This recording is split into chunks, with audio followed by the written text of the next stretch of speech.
Hey guys, this is Manas. Welcome to all. So, ఈ వీడియోలో ఏం తెలుసుకుంటామంటే the top 10 most commonly asked questions in visa interview అనమాట. So, ఈ video ఎలా వచ్చింది, అసలు ఈ క్వశ్చన్స్ ఎలా వచ్చాయంటే నేను చాలా మందితో మాట్లాడాను అనమాట. లైక్ లింక్డ్ఇన్ కానీ, వాట్సాప్ కానీ, టెలిగ్రామ్లో కానీ. సో, వాళ్ళ ఎక్స్పీరియన్స్ అందరి దగ్గర సేకరించి వాళ్ళ దగ్గర నుంచి మోస్ట్ కామన్ క్వశ్చన్స్ ఏంటా అని చెప్పి అది ఫిల్టర్ చేసి ఈ వీడియో అయితే తయారు చేస్తున్నా. సో, ఈ వీడియోలో కానీ ఉన్న ప్రతి క్వశ్చన్కి మీ దగ్గర ఆన్సర్ ఉన్నట్లయితే మీకు 99.9% వీసా వచ్చినట్లే. ఇంకెందుకు ఆలస్యం, వీడియో అయితే స్టార్ట్ చేద్దాం. ఇంకా వీడియోలోకి వెళ్ళే ముందు ఒక చిన్న రిమైండర్ అనమాట. మన ఛానల్కి వ్యూస్ అయితే బాగా వస్తున్నాయి కానీ సబ్స్క్రైబర్స్ అయితే రావట్లేదు. మీరు కనుక సబ్స్క్రైబ్ చేసినట్లయితే నాకు మరింత మోటివేషన్ ఉంటుంది, ఇంకా మరింత మంచి కంటెంట్తో మీ ముందుకు రావడానికి. సో మీరు అడగొచ్చు, బ్రో ఈ క్వశ్చన్స్ అయితే 100కి 100 వచ్చేస్తాయి అంటే, బ్రో అది ఎలా చెప్తాం బ్రో. బట్ ఏంటి అంటే మోస్ట్ కామన్ క్వశ్చన్స్, లైక్ మీకు చాలా క్వశ్చన్స్ ఉంటాయి. Like visa officer infinite number questions అడగచ్చు, బట్ అందులో నీకు మోస్ట్ కామన్ 10 క్వశ్చన్స్ అనేవి నేను ఫిల్టర్ చేశాను అనమాట. సో మీకు ఒక 10 క్వశ్చన్స్ వీసా ఆఫీసర్ అడిగినట్లయితే ఇందులో నుంచి 7 క్వశ్చన్స్ అయితే పక్కా వస్తాయి. అది మాత్రం నేను గ్యారంటీ ఇస్తాను అనమాట. సో అందుకని ఈ వీడియో అయితే ఎండ్ వరకు అయితే మీరు చూడండి, మీకు పక్కా బెనిఫిట్ అవుద్ది. సో ఇంకా మన ఫస్ట్ క్వశ్చన్ అనేది, how will you sponsor your education. So ఇక్కడ మన ఫస్ట్ క్వశ్చన్ ఏంటి అంటే, మీ ఎడ్యుకేషన్ని మీరు ఎలా స్పాన్సర్ చేసుకుంటారు. అప్పుడు మనం ఏం చెప్పాలంటే, officer I have secured education loan from this bank of 50 lakhs amount, as well as I have personal fundings from my parents of this amount అని చెప్పండి. సో ఇది కాకుండా మీకు ఇంకా మ్యూచువల్ ఫండ్స్ కానీ ఇంకేమైనా ఉంటే అవి కూడా మెన్షన్ చేయండి అనమాట. సో ఇది first question. Next second question ఏంటంటే, వై దిస్ ప్రోగ్రామ్ అనమాట.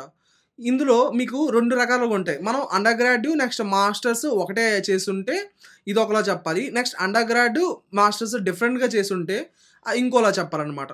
సో ఈ క్వశ్చన్లో అయితే మనం ప్రస్తుతానికైతే అండర్ గ్రాడ్ మాస్టర్స్ ఒకటే అనుకుంటే ఎలా చెప్పాలనేది నేను చెప్తాను అనమాట. సో డిఫరెంట్ స్ట్రీమ్స్ అయితే అది లాస్ట్లో నేను మీకు చెప్తాను అనమాట.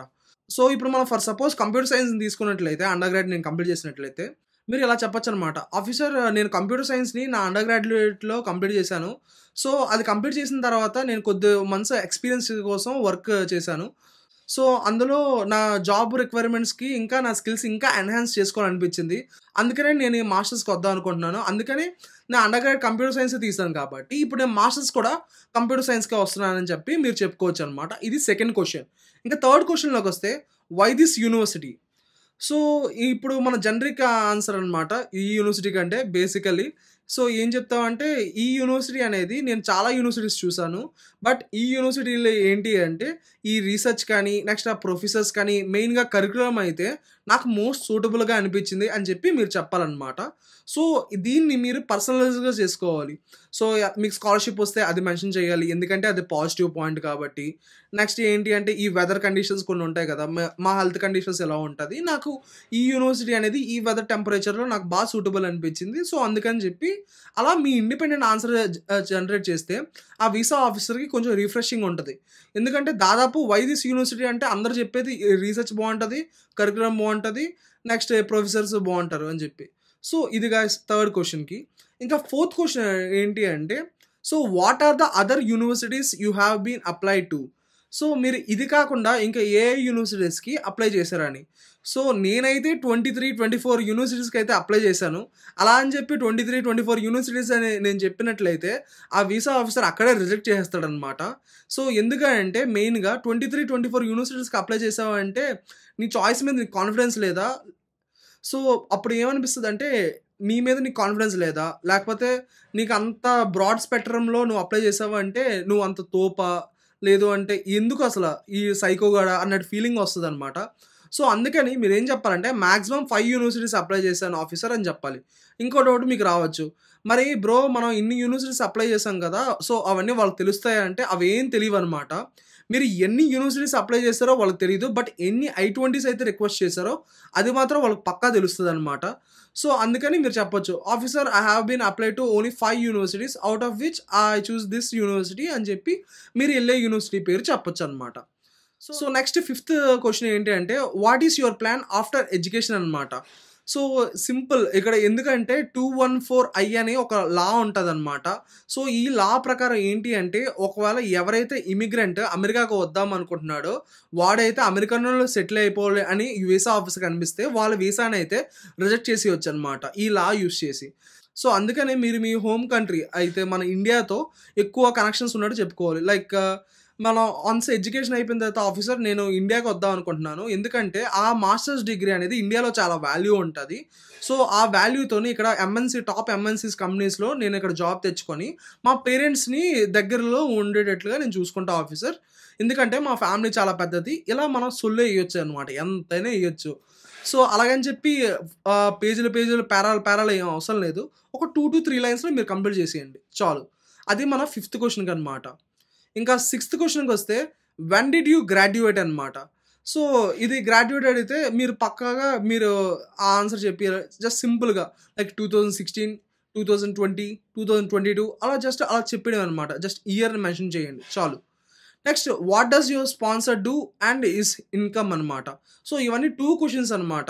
సో, మెయిన్‌గా ఏంటంటే what does your sponsor do అని అడుగుతారు. మన పేరెంట్స్ ఉంటారు కదా! సో, మీ పేరెంట్స్‌కి ఇన్‌కమ్ తక్కువైనా సరే ఎక్కువనే చెప్పండి. సో, మీ పేరెంట్స్ ఇన్‌కమ్ ఒక 1,00,000 అయితే దాన్ని ఒక 8-10 లాక్స్ అని చెప్పేయండనమాట. ఎందుకంటే ఒక ఫర్ సపోజ్ తీసుకుందాం 1,00,000తో ఆయన 20, 30 ఆ రేంజ్ పర్సనల్ ఫండింగ్స్ ఎలా చూపించగలుగుతాడు? అది కామన్ సెన్స్‌గా మనం ఆలోచించాలి. So, for suppose me parent అనేవాళ్ళు ఏం చేస్తారు అంటే ఒక ప్రైవేట్ స్కూల్‌లో టీచర్ అనుకోండి. సో, వాళ్ళకి ఒక పర్ యానమ్ ఒక 3-4 లాక్స్ వస్తున్నాయి అనుకుంటే మీరేం చెప్తారంటే 10-14 ఆ రేంజ్‌లో చెప్పి next my father is like he is in government school like and he got per month salary ఎంత అని చెప్పి యాన్యువల్ సాలరీ ఎంత అని చెప్పి చెప్పండనమాట. చెప్పి ఇవి కాకుండా ఇంకా he is like a private tutor అని చెప్పేయండి. సో, దీన్ని బట్టి మనకేంటి అంటే వాళ్ళు అసెస్ చేసుకుంటారనమాట. ఓకే. సో, ఆ ఇన్‌కమ్‌కి ఆ పొజిషన్ సరిపోద్ది అని చెప్పి. సో, నెక్స్ట్ ఎయిత్ క్వెషన్ అనమాట. గ్రాడ్యుయేషన్ కంప్లీట్ అయిన తర్వాత నువ్వేం చేసావు అని చెప్పి అడుగుతారనమాట. మీరు గనక ఈ ఇయరే ఇప్పుడు 2023లోనే మీరు గ్రాడ్యుయేషన్ కంప్లీట్ చేసినట్లయితే మీరేం చెప్తారంటే ఈ ఇయరే కంప్లీట్ చేశాను ఆఫీసర్. అప్పటి నుంచి నెక్స్ట్ ఈ జిఆర్ఈ కానీ, ఐఎల్టీఎస్ కానీ ఇవన్నీ ఎగ్జామ్స్ తీసుకునే పనిలో ఉన్నాం. సో, అందుకని ఇలా అయ్యిందని చెప్పొచ్చు. అదే ఒకవేళ 1 year, 2 years or 4 years, 6 years, 10 years ఎంత ముందుకెళ్ళినా సరే అదే ఎంత వెనక్కొచ్చినా సరే మీ అప్పుడు ఏం చెప్తారంటే ఎయిదర్ మీకు వర్క్ ఎక్స్‌పీరియన్స్ ఉంటే వర్క్ ఎక్స్‌పీరియన్స్ చూపించండి. లేదు మీకు వర్క్ ఎక్స్‌పీరియన్స్ లేదంటే ఫ్రీలాన్సర్ అని చెప్పండనమాట. సో, ఫ్రీలాన్సర్ ఏంది అని చెప్పి అక్కడ ఇంకో క్వెషన్ రైజ్ అవుద్ది. మీరు ఏ దాంట్లో అయితే స్కిల్‌గా ఉన్నారో అది ఫ్రీలాన్సర్ చేశానని చెప్పొచ్చు. నేనైతే ఇప్పుడు నేను వెబ్‌సైట్స్ అలాంటి వాటిలో అయితే స్కిల్‌ఫుల్ అనమాట నేను. సో, నేను ఫ్రీలాన్సర్ ఏంటి అని చెప్తే నేను వర్డ్‌ప్రెస్ వెబ్ డిజైనర్ లేకపోతే digital marketer, content creator something అలా నేను చెప్తా అనమాట. సో, మీరు కూడా అలా ట్రై చేయండి. లేదు వర్క్ ఎక్స్‌పీరియన్స్ ఉంది అంటే వర్క్ ఎక్స్‌పీరియన్సే చెప్పండనమాట. ఇది మన ఎయిత్ క్వెషన్. ఇంకా నైన్త్ క్వెషన్ ఏంటంటే మీకు గనక ఒకవేళ ఎక్స్‌పీరియన్స్ ఉన్నట్లయితే మీ జాబ్ ఏంటి? అందులో మీ రెస్పాన్సిబిలిటీ ఏంటి అని అడుగుతాడనమాట. సో, నేనైతే ఒక సైబర్ సెక్యూరిటీ ఎంఎన్‌సీ కంపెనీకైతే వర్క్ చేస్తున్నాననమాట. సో, అది జపాన్ బేస్డ్. సో, నేనేం చెప్తానంటే నేను బ్యాక్ ఎండ్ ఏపీఐస్ మీద వర్క్ చేస్తున్నాను. సో, ఆ డేటా అనేది లైక్ లిమిటేషన్స్ మీద బ్యాంక్ సర్వర్స్‌కి ట్రాన్స్‌ఫర్ ఎంత ఉంటదో దాని లిమిట్‌ని నేను యాక్సెస్ చేయడానికి సో, ఎవరైతే హ్యాక్ చేద్దామని ట్రై చేస్తే వాళ్ళ మలీషియస్ ఐపీని పిక్ చేసేటట్టుగా ఈ అల్గోరిథం రాయడం ఇవన్నీ బ్యాక్ ఎండ్‌లో చేస్తున్నా అని చెప్పి నేను చెప్తా అనమాట. నా రోల్ అదే కాబట్టి. సో, అందుకని మీ రోల్ ఏదైతే అది కాన్ఫిడెంట్‌గా చెప్పండి. ప్రిపేర్ అవ్వండి. లేదు అంటే మాత్రం ఫ్రీలాన్సర్ అని చెప్తారు కదా! సో, అందుకే మీకు నచ్చింది నేను ఫ్రీలాన్స్‌గా చూజ్ చేసుకోమననమాట. ఎందుకంటే దాని గురించి మనం ఒకటో, రెండో ముక్కలు వాగగలం. మిగతా వాటి మీద అప్పటికప్పుడు ఆ టెన్షన్‌లో గుర్తురాదు కాబట్టి. సో, అది మన నైన్త్ క్వెషన్. ఇంకా 10థ్ క్వెషన్‌లోకొస్తే అసలు మీరు మాస్టర్స్‌కి ఎందుకెళ్దాం అనుకుంటున్నారు అని చెప్పి అడుగుతారనమాట. ఇందులో వేరియంట్స్ ఉన్నాయన్నమాట. ఒక 2-3 టైప్స్. అది చెప్తా. అసలు మీరు మాస్టర్స్‌కి ఎందుకెళ్దాం అనుకుంటున్నారంటే స్కిల్ పెంచుకోవడానికి అని చెప్తాం.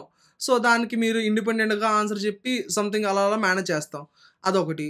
నెక్స్ట్ ఇప్పుడు వర్క్ ఎక్స్‌పీరియన్స్ 2-3 ఇయర్స్ ఉంటది. అప్పుడంటారు వై మాస్టర్స్ నౌ అని అంటారు.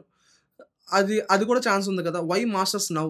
సో, ఇప్పటిదాకా గ్రాడ్యుయేషన్ అయిన తర్వాత వెంటనే ఎళ్ళిపోవచ్చు కదా! ఇప్పటిదాకా ఎందుకు మాస్టర్స్‌కెళ్ళలేదని చెప్పి అలా కూడా అడుగుతారు. అప్పుడేమంటారు కొంచెం గ్రాడ్యుయేషన్ అయిన తర్వాత కొంచెం రియల్ టైమ్ ఎక్స్‌పీరియన్స్ కోసం నేను మాస్టర్స్ కొంచెం డిలే చేశాను. వన్స్ రియల్ టైమ్ నాకు ఇప్పుడు జాబ్ ఎక్స్‌పీరియన్స్ ఇవన్నీ బానే ఉంది. సో, అందుకని మాస్టర్స్‌కెళ్తున్నా అని చెప్పి మీరు చెప్పొచ్చనమాట. సో, ఇది ఆహ్, న ఇదొక వేరియంట్. ఇంకో థర్డ్ వేరియంట్ ఏంటి అంటే ఎందుకు ఇండియాలోని కూడా మాస్టర్స్ చేయొచ్చు కదా! యూఎస్‌కొచ్చి మాస్టర్స్ ఎందుకు చేస్తున్నావు అని చెప్పి అడగొచ్చనమాట. సో, అప్పుడేం చెప్తారు అంటే లైక్ ఇండియాలో నేను చాలామంది మా ఫ్రెండ్స్ ఉన్నారు. వాళ్ళు మాస్టర్స్ చేయడం నేను చూసాను. సో, ఇండియాలో ఎలా అంటే మెయిన్ థియరిటికల్‌గా ఉంటది. యూఎస్‌లో ఏంటంటే మోర్ ప్రాక్టికమ్ ఎక్కువ ఉంటది కరిక్యులమ్. నెక్స్ట్ ప్రొఫెసర్స్ అనేవాళ్ళు రియల్ టైమ్ క్యాప్‌స్టోన్ ప్రాజెక్ట్స్ ఇవన్నీ చేస్తూ ఉంటారు. సో, ఇప్పుడు ఎక్స్‌పీరియన్స్ ఉంది కాబట్టి, నాకు ఇంకా రియల్ టైమ్ క్యాప్‌స్టోన్ ప్రాజెక్ట్స్ మీద చేయడం అంటే చాలా ఇంట్రెస్ట్ అనిపించింది. సో, అందుకనే అబ్రాడ్‌లోకొచ్చి మాస్టర్స్ చేద్దాం అని చెప్పి అనుకుంటున్నానని చెప్తారు. సో, అది మన 10థ్ క్వెషన్ అనమాట. సో, ఈ 10 క్వెషన్స్‌కి మీ దగ్గర ఆన్సర్స్ ఉన్నట్లయితే మీకు 99.9% వీసా పక్కా గ్యారంటీగా కన్ఫర్మ్ అయిపోద్దనమాట. ఇవి కాకుండా ఇంకా మీకు జనరిక్ క్వెషన్స్ ఒక 2-3 క్వెషన్స్ ఎక్స్‌ట్రా అడుగుతాడు. లైక్ ఎందుకు అంటే, ఇప్పుడు మీరు స్ట్రీమ్ మారుతున్నారనుకోండి. సో, ఇప్పుడు మీరు అండర్ గ్రాడ్యుయేట్ సివిల్ ఇంజినీరింగ్ చేశారు కదా! ఇప్పుడు మళ్ళీ మాస్టర్స్ మెకానికల్ ఎందుకు చేద్దాం అనుకుంటున్నారు? లేదా కంప్యూటర్ సైన్స్‌కి ఎందుకు వెళ్దాం అనుకుంటున్నారు? సో, అలా జనరిక్ క్వెషన్స్ అడుగుతారనమాట. అప్పుడు మీరేం చెప్తారు? ఆఫీసర్ నేనిప్పుడు సివిల్ ఇంజినీరింగ్ చేసినా సరే, అందులో ఉన్న టెక్నాలజీ కానీ, ఇవన్నీ కానీ చాలా ఇన్‌స్పిరేషన్ అయ్యాను. 3డీ మోడలింగ్ కానీ, నెక్స్ట్ 3డీ ప్రింటింగ్ కానీ, ఇవన్నీ చాలా బాగుంది. అడ్వాన్స్‌గా అనిపించింది. సో, వాటి మీద ఇంకా మరింత గ్రిప్ తెచ్చుకోవాలంటే కంప్యూటర్ సైన్స్ డిగ్రీ అయితే చేయాలనిపించింది. సో, అందుకనే నేను ఒక మాస్టర్స్ అనేది కంప్యూటర్ సైన్స్ చేసుకున్నా అని చెప్పి, మీరు మీ జనరిక్ క్వెషన్స్‌ని అలా సో, మీరు మీకు తగ్గట్లుగా అడాప్ట్ అయ్యి ఆ క్వెషన్‌కి ఆన్సర్ చేయాలనమాట.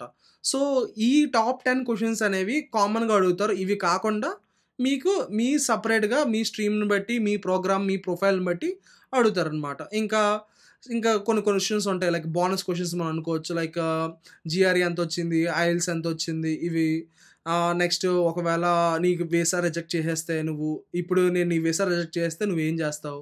అలాంటప్పుడు ఏం చెప్తావంటే, ఆఫీసర్ నా దగ్గర అయితే డాక్యుమెంట్స్ ఇవన్నీ పక్కాగా ఉన్నాయి, ప్లాన్‌గా ఉన్నాయి. నాకు మాస్టర్స్‌కెళ్ళాలని ఇంట్రెస్ట్ ఉంది. నెక్స్ట్ యూఎస్ అయితే ప్రతి ఒక్కరికి ఆపర్చునిటీ ఇస్తదని నాకు నమ్మకం ఉంది. బట్ మీరు వీసా రిజెక్ట్ చేస్తే నాకు సెకండ్ టైమ్ ట్రై చేయడం తప్ప ఇంకేం మార్గం లేదు కదా ఆఫీసర్. అలా చెప్పడం అనమాట. సో, ఇలా సైకలాజికల్‌గా కొన్ని క్వెషన్స్ వస్తాయి. ఇలా డిఫరెంట్ క్వెషన్స్ వస్తాయన్నమాట. బట్ కామన్‌గా అయితే మాత్రం ఈ 10 క్వెషన్స్ మీరు ప్రిపేర్ అయిపోండి. మీకు పక్కా కాన్ఫిడెన్స్ లెవెల్స్ కూడా బూస్ట్ అవుతాయి. So, thank you guys. Thank you all.